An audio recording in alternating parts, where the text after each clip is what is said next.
They're not the biggest falls in the world, not by a long shot, but they're certainly among the most famous. Niagara Falls attracts millions of visitors from around the world every year. People come for the history. They come for the romance. They come for the spectacular view. But some people just can't get close enough. This is the best questions, and here's what would happen if you fell into Niagara Falls. There are 3 different waterfalls that make up Niagara Falls, but the one that gets all the attention is the Canadian Horseshoe Falls. The Canadian Horseshoe Falls is about 57 meters tall and 670 meters wide. Water rushes over its edge at a peak speed of 109 kilometers per hour, dumping about 2.8 million liters of water over its edge every second. Considering its height, its speed, and its raw natural power, it's hard to believe that anyone could survive a trip over the falls. And yet, it's been done several times. Was it skill? Or was it luck? How do you survive a fall into Niagara Falls? The first person to survive a trip over Niagara Falls was Annie Edson Taylor. In 1921, on her 63rd birthday, she crawled into an oak and iron barrel and floated right over the edge of the falls. Taylor performed this stunt for money and fame, but she didn't earn much for her feat.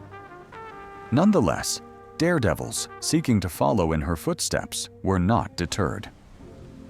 In 1928, for example, Jean Lussier went over Niagara Falls in a 182-centimeter rubber and steel ball lined with 32 inner tubes. Lussier survived the fall and spent the rest of his life selling souvenirs to tourists. Not all the daredevils were as lucky as Taylor and Lussier. In fact, of the 16 people who've tried to beat the falls, just a little more than half have lived to tell the tale. To date, only 5 people have survived an unprotected fall down the Canadian Horseshoe Falls. The first, and youngest, was Roger Woodward in 1960. He was only 7 years old at the time when a boating accident caused him to be swept overboard and over the edge of the falls. Woodward was rescued shortly after and made a full recovery after spending just 3 days in the hospital being treated for a concussion. Today, that event is still referred to as the miracle at Niagara.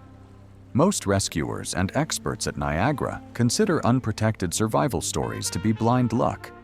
But there are some strategies that might just save your life if for any reason you find yourself hurtling 109 kilometers per hour in freezing cold water towards the edge of a 57-meter drop.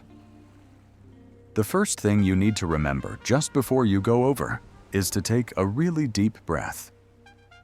When you reach the bottom, there will be so much water swirling around you, not to mention the intense pressure of the water falling from above that you could easily suffocate.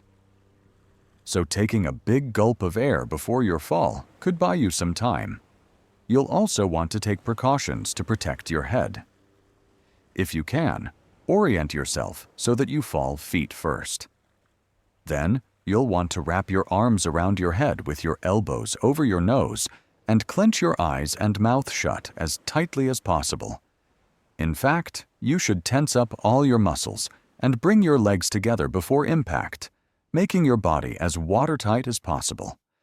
You're already incredibly lucky if you survive the fall, but that doesn't mean your ordeal is over. The water temperature below the falls is around the freezing mark, which gives you about 15 minutes to get out of there before hypothermia kicks in. You'll likely be badly bruised and terribly disoriented, but if you can stay calm and focused, you might just be one of the lucky few to survive a fall into Niagara Falls. Of course, the best way to survive is to pay attention to the warning signs and respect the safety rails.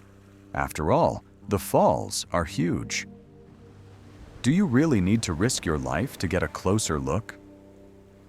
Then again, people have survived crazier falls.